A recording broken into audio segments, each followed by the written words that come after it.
The first thing I saw when I woke up was my cold-blooded boss.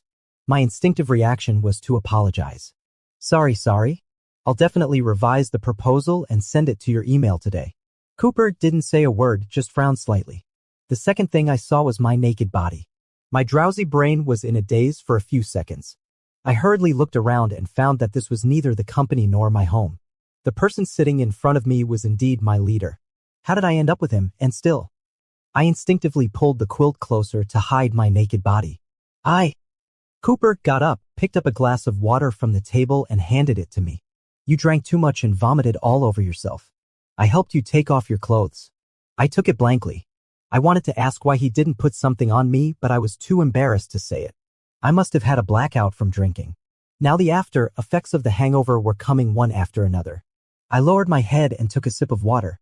The warm liquid flowed down my throat and the discomfort dissipated a lot. You're as strong as a bull.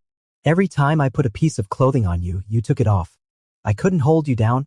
You'll be responsible for changing the water in the water dispenser in the tea room from now on. Just from his few words, I blushed with shame up to my ears. I vaguely had such fragmented impressions, but I couldn't piece them together into a complete memory. I lowered my eyes and softly apologized and thanked him. My nails scraped against the glass wall. I was so embarrassed that I wanted to disappear on the spot. Cooper fastened the buttons on his cuffs and put on his coat. I'll give you half a day off to pull yourself together. If I don't see you at the company at 2 o'clock this afternoon, you'll be marked as absent without leave. Seeing that I still looked confused, he clicked his tongue. Your clothes are in the dryer. Your phone is in the living room. There's breakfast in the kitchen. Do you have anything else to ask? I wanted to ask why I followed him home and why I got so drunk that I had a blackout. Cooper seemed to see through my mind and didn't stop walking. Handle your private affairs properly. I don't want to receive a call like yours in the middle of the night again. After saying that, he walked out of the room and then the sound of the door closing rang out. I slowly finished the water and sat there in a daze for a while. When I heard the beeping sound from the balcony indicating that the dryer had finished its cycle, I got out of bed wrapped in the quilt. There were not only my clothes in the dryer, but also several of Cooper's. When I took out his windbreaker from it, I suddenly remembered some vague fragments. In the picture, I was grabbing his collar with my tears and snot all over him. I sobbed and asked him why he treated me like that. How drunk on earth was I? Blushing, I finished putting on my clothes and then casually hung up his clothes. Cooper's home is as simple and neat as he is, but there are also many delicate little trinkets adorning the details. The whole house has a faint and pleasant smell that makes people very relaxed. I found my phone in the living room, checked the unread messages. There were a few from my friends. I scrolled down and clicked into the chat box of my boyfriend, Anthony. Where did you go with the midnight snack? Why aren't you at home? On a business trip? You didn't even say a word about going on a business trip. What will I eat tomorrow morning? Suddenly, I remembered why I went out to get drunk. Anthony had worked overtime for a whole week in a row. Every night when he came back late at night, he would complain to me that he was hungry. I got home relatively early last night. When I saw the message he sent me saying that he had to go back to the company to work overtime, I went to buy some groceries and prepared to send him a midnight snack. I fried lotus root boxes, cooked dry pot spare ribs, and stewed soup. After being busy for 2 hours, I just had a few mouthfuls casually and then packed up the food and went to his company. The receptionist at his company was already familiar with me and let me in directly. Before I even reached the entrance of their project department, I heard the voices of Anthony and his colleague. His colleague sighed with emotion. I really envy you. Although your partner is a man, he is gentle and considerate. He is much better than my hot-tempered one. It was a common compliment, but Anthony's sneer made me stop in my tracks. There's nothing to envy. He's so rigid and boring. An inflatable doll is more lively than him. All he can do is cook and do the laundry. And as long as I have that need, I just beckon and he'll come. It's better than nothing. The most important thing is, it's free. Ha ha. The man's disdainful and contemptuous tone was like a rusty and blunt knife, stabbing hard into my heart. The sharp pain caught me off guard. The chill spreading from my heart crept towards my limbs. It seemed that the oxygen around me was quickly being sucked away and my head was dizzy. I tightly clenched the food container. The edge of the handle dug into my flesh, but I didn't feel any pain. At this moment, I should have rushed in, thrown the midnight snack in his face, and asked him why he said such things, but I couldn't. Because I found that I couldn't refute a single word he said. Forcing an explanation would only make myself look like a bigger joke. I don't know how I walked out of his company. I walked aimlessly on the street for a long time and then entered a small bar. My first encounter with Anthony was in a bar. At that time, I was having conflicts with my family because of my sexual orientation. I was dejected, exhausted, and couldn't see the direction of my future. Anthony noticed me and walked up to me, tapping on my table. "Handsome guy, you shouldn't drink your wine like this. Life isn't supposed to be so miserable. Want to be happier?" Without waiting for my answer, he leaned down and quickly kissed my lips. After succeeding, he smiled brightly. "Sorry, I heard you on the phone at the door just now. You looked so cute, about to cry. There's nothing wrong with liking men." "I do too." I stared at him in shock. He casually picked up my phone and entered a series of numbers. "Here's my contact information. Come to me next time you're sad." His somewhat youthful smile was even more dazzling than the bar's decorative lights. I stared blankly at that series of numbers for a long time. Finally, I tapped my index finger and called that number right in front of him. He was a bit surprised. The smile on his lips deepened and he quickly answered the call. Alcohol gave me endless courage. I stared into his eyes and slowly said, "Hello, I'm very sad right now." When I first got together with him, I was really relaxed and happy. He was like a ray of light shining into my gloomy life. I gradually began to crave his company. Although our relationship later turned into me always catering to his every need unilaterally. His demands were sometimes overly demeaning. His insatiable desires made me a bit tired. His rough and advances without any consideration always made me grit my teeth in pain and endure. But I still thought it was worth it. With him around, my insecure heart found a place to rest and my lonely soul found a reliance. Until I clearly heard the contempt he expressed for me with his own lips. Only then did I realize how ridiculous my one-sided love was. Cooper's phone rang twice. I regained a bit of sanity from my daze and answered the call. "Thomas, do you remember what I told you this morning?" I glanced at the time. It was already 2:30 in the afternoon. Maybe because of the great shock that numbed my nerves, I couldn't give the immediate reaction a typical employee should have to this cold-blooded boss I usually feared. When I opened my mouth, my voice was so hoarse that it even startled me. "Sorry, I'm also taking the afternoon off." There was a moment of silence on the other end of the phone. "Did you go drinking again during the day?" "No, I'm already home." Cooper was silent for a moment and then let out a cold snort. "Send me a message every hour before you go to sleep to confirm you're alive. If you don't, it'll be counted as absenteeism." After hanging up the phone, I propped myself up from the sofa. I looked around the room. Actually, there were very few of my things in this house. I have a small apartment in the south of the city, but it's quite far from Anthony's company. He didn't want to travel back and forth, so I moved into his place. "It's time to leave." Anthony didn't notice anything was wrong until the next day. "Thomas, what do you mean? You moved out?" I had just punched in and sat down at my workstation. "Yes, let's break up." After sending the message, I clicked on his profile picture.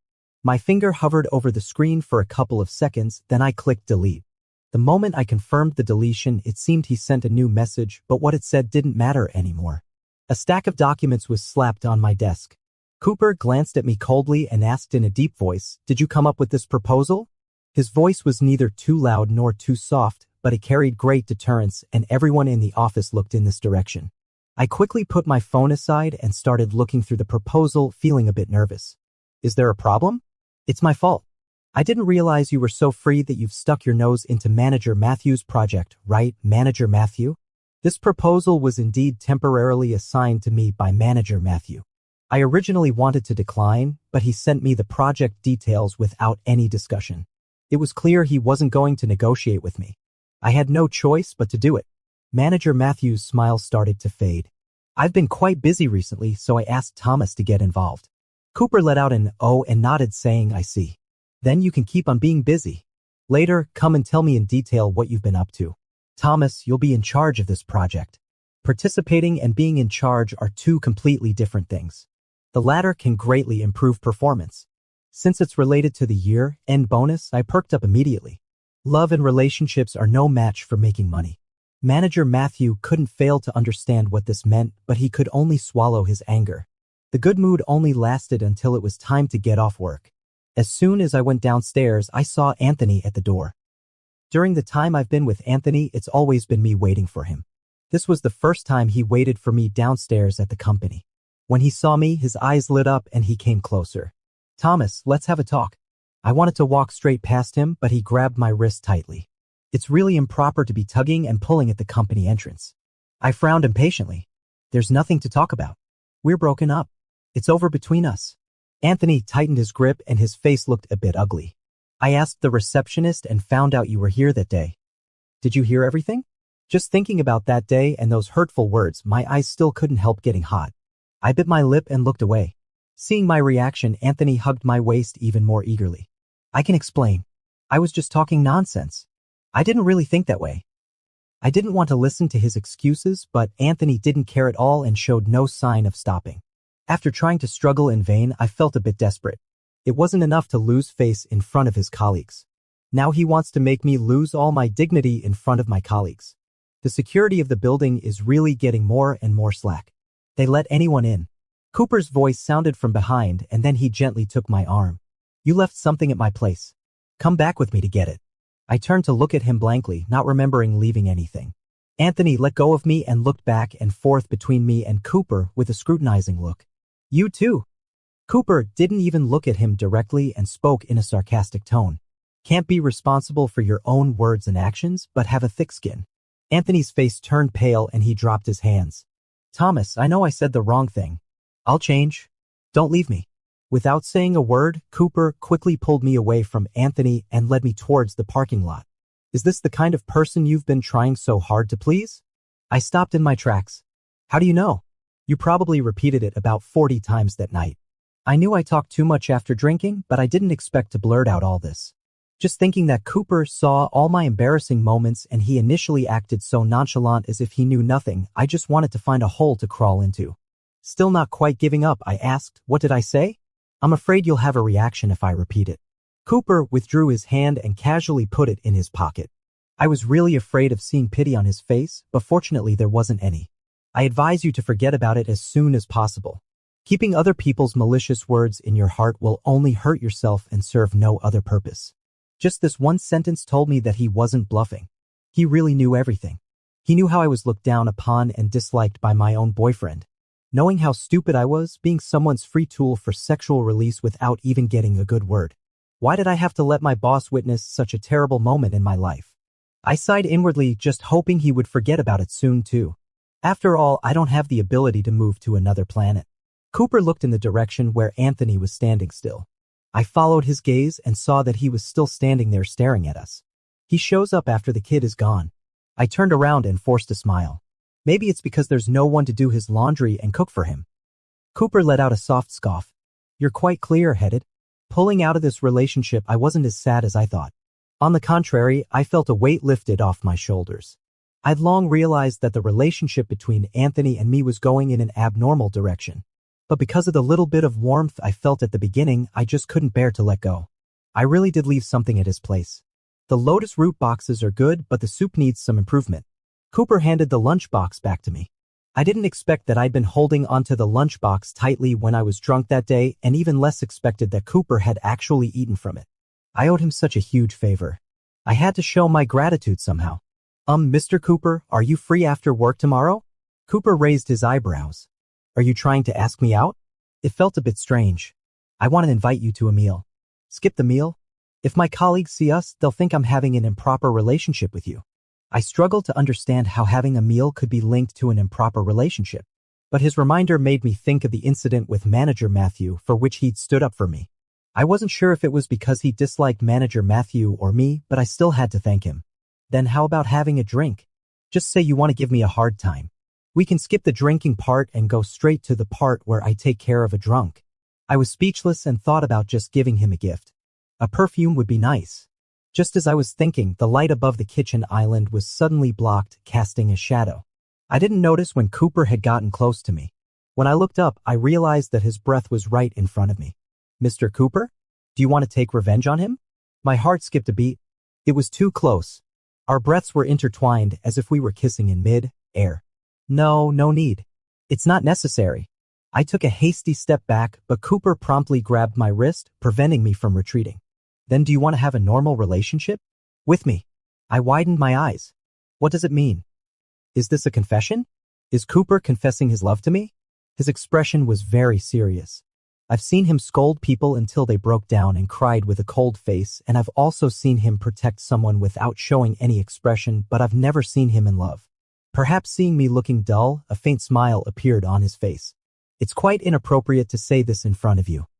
When I heard you say you broke up just now, I was actually overjoyed. The man in front of me who said he was overjoyed still looked calm.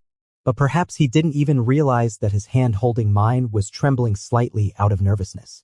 It was as if a set of bronze bells had been struck and the tremors rippled through my body, filling it with a humming sound. It took me a long time to find my voice. Mr. Cooper, do you like me? I've liked you for a long time.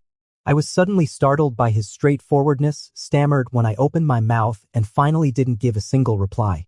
There's one more thing I need to confess. I'm not exactly a gentleman. The night I picked you up, I couldn't control myself. Cooper reached out and gently tapped my right cheek. I kissed you here, and... His fingers lingered down and lightly pointed at my collarbone. And here, the power of his words was so strong that it fried my brain. I felt like a prawn boiling in hot water. Without looking, I knew I was almost cooked. Actually, after I sobered up, there were some fleeting and vague images in my mind. Cooper's tense jawline, his Adam's apple moving, and his hoarse and helpless voice in my ear saying, "You're me." The more I thought about it, the hotter my face became. Cooper didn't force me to give a response that day. I rushed home and stared at the ceiling without falling asleep all night. He said he's liked me for a long time. Maybe I was so focused on Anthony that I didn't notice. Thinking carefully, he is indeed special to me. Once my voice was hoarse after hosting a meeting, and there was immediately a pack of mint-flavored candies on my desk. I've only smelled the same kind of candy on him. I only mentioned my food taboos once, and he remembered them. When he invited me for afternoon tea or went out for dinner, he would specifically avoid those options for me. When I worked overtime until the early morning, his office lights were also on. When I finished packing up and was about to leave, he was just coming downstairs. We had a brief chat in the elevator with only the two of us. All these things, I used to think he was just careful and dedicated.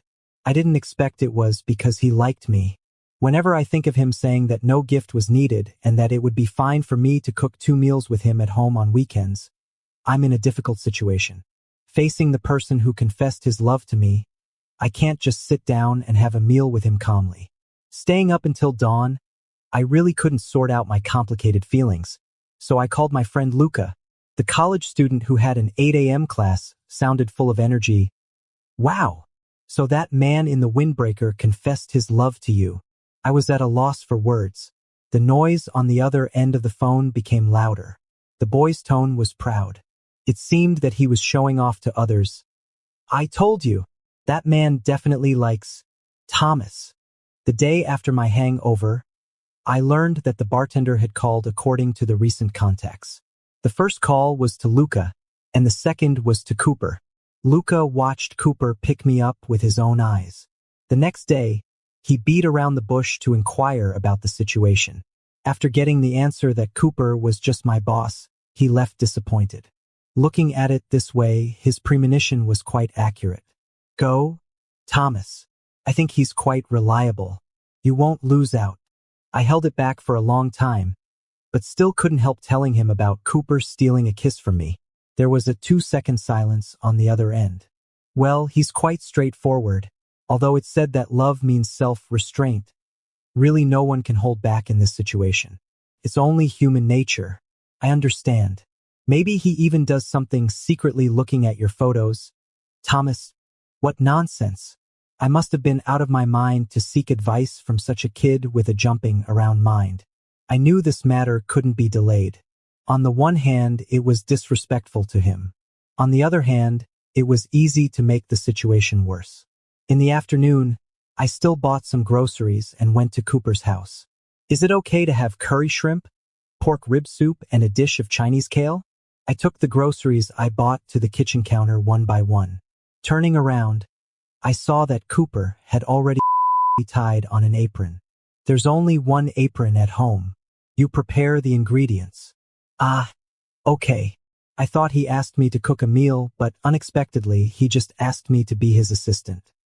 If he hadn't confessed his love to me, I would have just regarded this as an ordinary family gathering with a friend. But now, with that "I like you," the atmosphere has obviously become a bit ambiguous, like the daily life of a young couple. I always kept in mind that I had to find an opportunity to respond to him, so I couldn't help being a bit reserved and nervous. As a result, I was so absent-minded that I threw the processed shrimp meat into the trash can, leaving the shrimp heads neatly on the plate. Cooper gave me an incredulous look and fished the shrimp out. Fortunately, it was a new garbage bag. Sorry. I shuffled awkwardly to the side. Cooper said with a rising smile in his tone. Sorry to me or to the shrimp? You don't need to be sorry to me. As for the shrimp, it's not too late to apologize when you eat it later. Thanks to this little episode, the atmosphere relaxed a lot. Cooper is a good cook. Unlike me, who learned to cook out of necessity because I didn't want to order takeout when living alone, he seems to genuinely love cooking. I barely slept last night. After the meal, coupled with the faint fragrance filling the room, drowsiness swept over me and I couldn't resist it. I slumped to one side and actually fell asleep on the sofa. When I was sleeping groggily, I felt my body suddenly become light, as if I was being picked up into the air. When I opened my eyes, I saw Cooper's smooth jawline and his serene profile. A string in my mind snapped, and it perfectly coincided with some fragmented memories. The Cooper, who always had a cold face in my impression, is actually very gentle when he wants to be. He gently laid me on the bed. When he withdrew his hand, he saw that I was already awake and staring at him without blinking. The sofa is too soft. I'm worried your back will hurt. I came to my senses and quickly nodded and sat up. He could come up with a reason for his overstepping, but I couldn't explain why I didn't ask him to put me down right away. It's getting late. I should go home. I'll see you off. No. I drove here. Cooper didn't insist. I was bending down to put on my shoes at the entrance when he leaned against the cabinet and said quietly, Next time, don't be so defenseless in front of people with ulterior motives. I almost broke the shoelace. How should I reply? Saying I know seems to imply that I acknowledge his ulterior motives towards me. Saying no way seems to be playing coy. After thinking for a long time, I straightened up, faced him, and forced a smile while holding the doorknob. I know you won't do anything to me. Cooper shook his head. Whether I will or not is one thing, whether I want to is another. Don't trust me so blindly. My face instantly flushed. I rushed out of the door in a hurry. It was only when I was waiting for the elevator that I remembered I hadn't given him an answer to his confession. Just as I was hesitating whether to go back, I received a message from him on my phone. I apologize for the abrupt confession before. I didn't mean to bring you any psychological burden or trouble. I know you're too soft-hearted to say no, so you don't need to give me an answer. Everything I did with you today is the two-person life I've been longing for. Thank you for fulfilling me. Let's go back to being normal colleagues. Send me a message when you get home. The elevator dinged. I quickly put away my phone and got into the elevator. I should have heaved a sigh of relief, but somehow I didn't feel that sense of relief. I kept recalling every word he said all the way. So when I went upstairs, I didn't notice Anthony squatting at the door right away. I was suddenly pinned against the wall and a strong fragrance of flowers wafted into my nose. Thomas, why weren't you at home all day today? I've been waiting for you for a long time. Anthony sounded so aggrieved. He stuffed the flowers into my arms and then hugged me directly. The wrapping paper rustled as our bodies pressed against each other. Just as I was about to push him away, a warm and wet kiss landed on my neck. In an instant, my scalp went numb and goosebumps rose all over my body. I suddenly pushed him away and threw the flowers back to him. Anthony, I've already said that we've broken up. Stop pestering me. He staggered when I pushed him and barely managed to hold onto the wall. You can't be so heartless. You love me the most. I found it funny. Who is really heartless? Who treated me like a free tool? Anthony seemed to have his throat suddenly pinched and fell silent. He stood in front of me with his hands hanging down. After a long time, he said remorsefully that colleague of mine always showed off his partner. I was really annoyed. I was out of my mind that day. I don't know why I said those words. In fact, I regretted it right after I said them.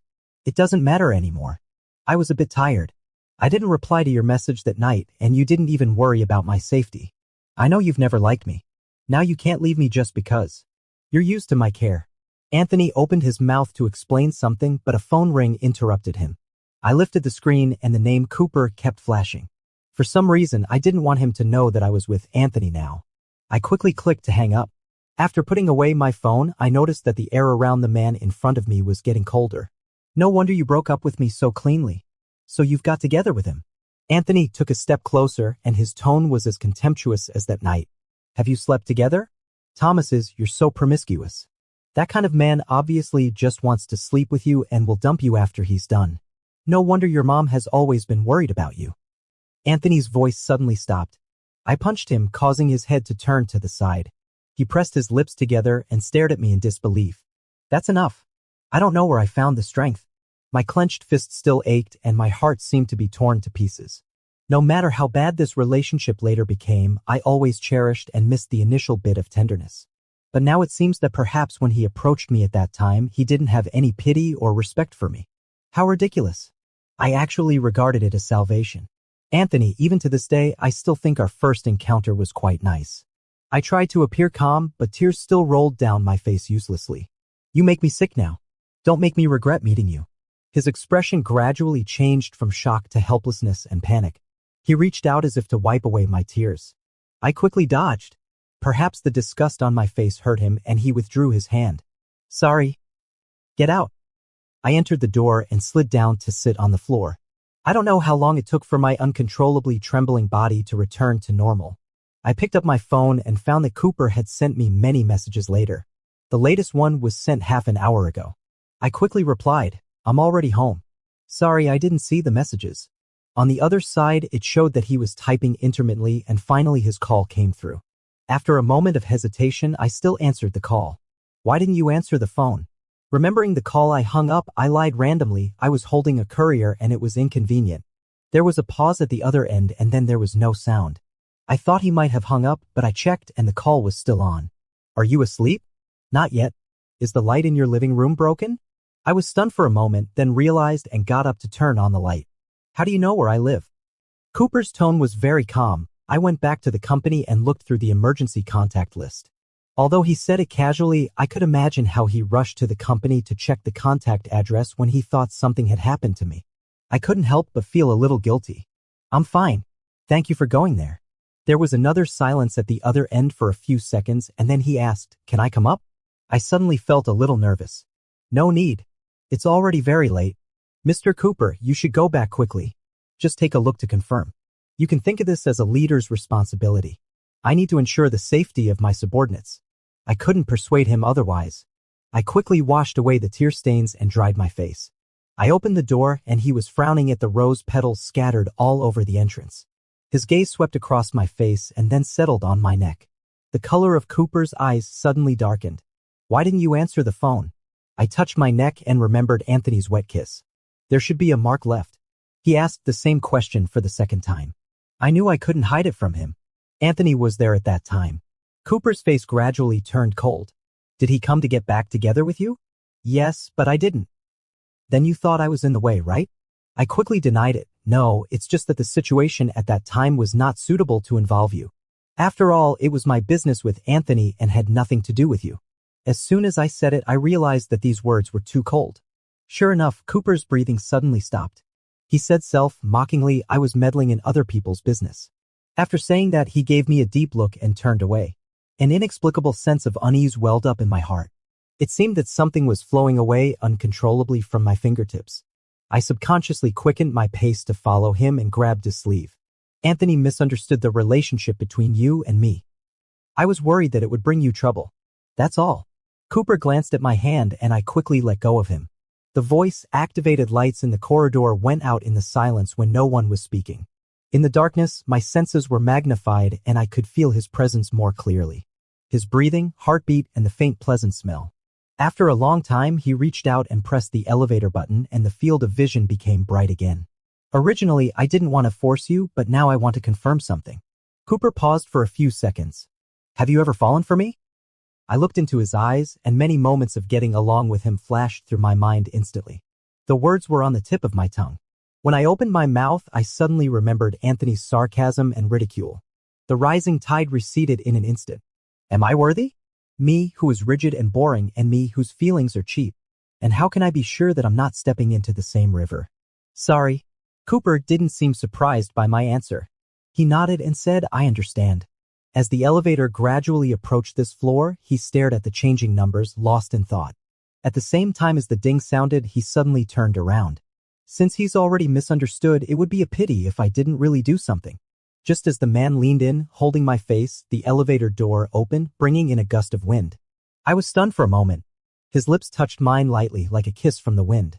Goodbye, Thomas. Cooper was transferred back to the headquarters. His assignment to our branch for management was only temporary. Ordinary days went on. I went to work and came off work as usual and ate on time. Occasionally, I would have a gathering with Luca and the others or go out for a drink with colleagues. It just seemed that something was suddenly missing. It's hard to tell what caused that empty feeling and how to fill it. During the lunch break, a colleague suddenly mentioned Cooper's name and I accidentally dropped and broke the cup. Facing the colleague's concerned inquiries, I forced a smile and waved my hand. It's okay. The water was too hot. This cup was bought with Anthony. It's good that it's broken. He has been calling me from different numbers recently, crying and repenting. He has persisted for so long that even I'm a little surprised. He blocked me at my door again last weekend and handed me a bento he made himself. I was afraid he might have put poison in it, so I didn't dare to eat it. He stuffed a big mouthful into his own mouth and his face contorted because it tasted so bad. Maybe he has apologized too many times for his thoughtless words and I've become numb. When I see him, I can hardly recall the harm he caused me and my heart doesn't ache anymore. All that's left is annoyance. There was a staff meeting in the afternoon. I was a bit late due to dealing with some affairs. When I entered the meeting room, only the front seats were left. I stooped down and sat down. Looking up at the screen, I saw Cooper. He was sitting in the headquarters meeting room with several other men in suits, having a soft-spoken conversation. There were large floor-to-ceiling windows on his side. The sunlight was very good, softening the stern and fierce aura around him a lot. My colleagues were whispering to each other at the back. Don't you think Mr. Cooper has become more handsome since he went back? He was handsome before, but he was so cold-blooded and sarcastic here. Some kinds of handsomeness are better appreciated from afar, not up close. Well, when I think about the time I made a mistake in the quotation and he was scolding me while looking like he wanted to kill me. I think you're right. After Cooper finished speaking there, he faced the camera and his expression changed slightly. I don't know if it's an illusion, but I always feel like we made eye contact. Halfway through the meeting, I got tired of maintaining one position. While the speaker wasn't paying attention, I quietly stretched my legs and stretched my waist and neck. Did Cooper smile? Did I miss something? Hearing what was said behind, I stopped my movement. Cooper in the picture was indeed smiling. It was a smile I was very familiar with. That empty feeling suddenly dissipated. I originally wanted to just have a simple birthday at home, but Luca insisted on taking me out for a meal. Not only that, but he also brought his little boyfriend along. It's my own birthday and I'm getting a huge dose of single dog pain. Thomas, eat more thanks. I'm already full of dog food. So there's no further development with the trench coat guy, right? Yeah. I picked up a piece of celery and put it in my mouth to chew. I've already rejected him. Where would there be any further development?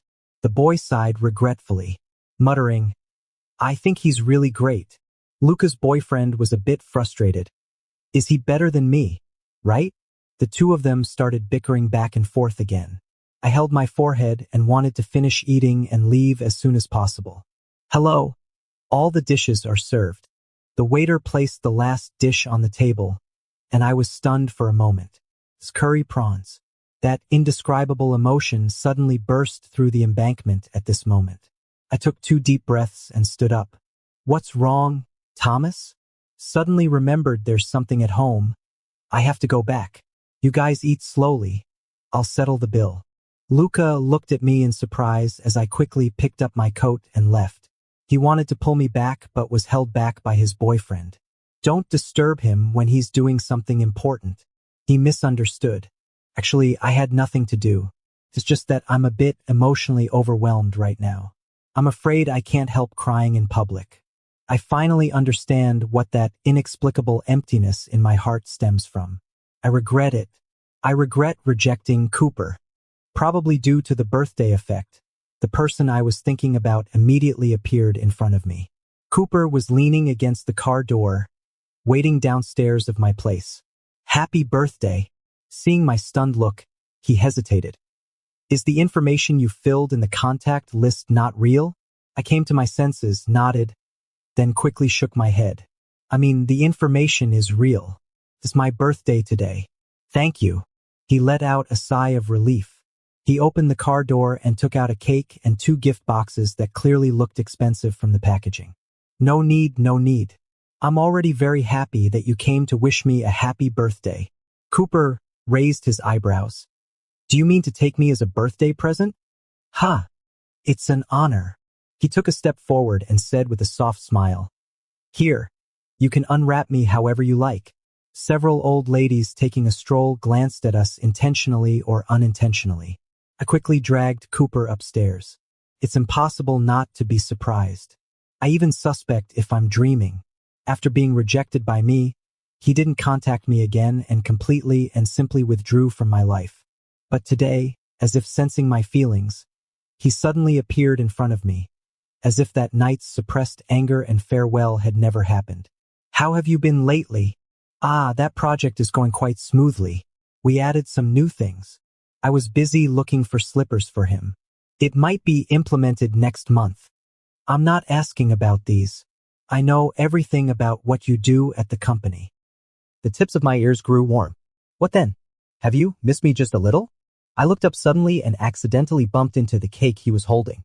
The strawberry on the cream wobbled and fell off. I exclaimed, oh no. Cooper placed the cake box on the table. It's okay. I'll fix it later. He casually walked into the kitchen. Do you have a spatula? It's okay. It doesn't affect the taste. No, it looks bad. I watched him intently start to re-ice the cake. My heart softened more and more. After struggling for a long time, I finally spoke. Yes. Cooper didn't stop his movements. Ha! I clenched the corner of my clothes tightly. I missed you. In the end, the cake couldn't be restored to its original state. After hearing me say I missed him, Cooper lost control of his strength. The already messy cream surface got even worse and the kitchen was in a complete mess. After realizing that I was pushing you further and further away, I decided to take a step back. But I waited for so long and didn't wait for you to take the initiative. I couldn't wait any longer, so I came to you.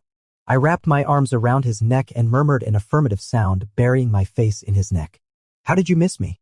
The sound from his chest seemed to resonate, making my whole body tingle.